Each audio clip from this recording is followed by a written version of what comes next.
We are living in a plural country. We are proud to be a part of the largest democracy. And this is very fortunate that every 5 years we get an opportunity to present our views in front of the government, in front of the politicians and the concerned authorities here.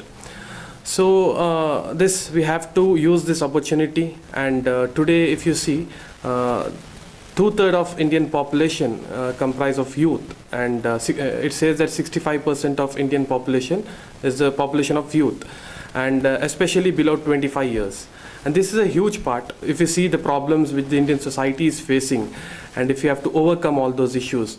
Youth should play a very important role, and youth should have their say, and their participation in the political process is very important. We are not only representing our views, we are representing the voice of the students, we are representing the concerns of the youth in front of the authorities, and we hope that if these concerns are addressed, there will be a very drastic change in the Indian society, and this will be very beneficial for the student community and to the entire society. So this is the intention.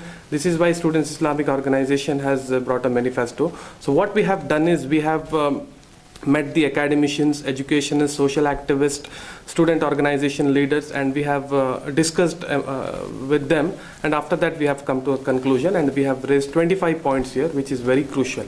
We have to represent the voice of student community, because students play a very important role. And if you see today, you have seen so many political parties. Someone is talking about secularism, strengthening secularism. Someone is talking about strengthening democracy. Someone is speaking about development, but the whole education, sphere of education is being neglected. So this is one fact where Students Islamic Organization has raised these issues, the issues pertaining to education.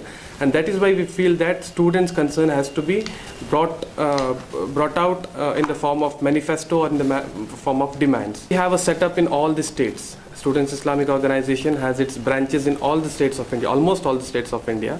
And what we would do is, once we release this manifesto, we will send it across to the concerned zones and all the zones where Students Islamic Organization is working.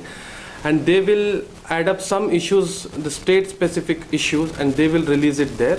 And we have a plan of meeting all the people who are contesting election and all the major political parties, so that our demand can be kept in front of them, and we will see to it that these things are considered and they include it in their manifesto.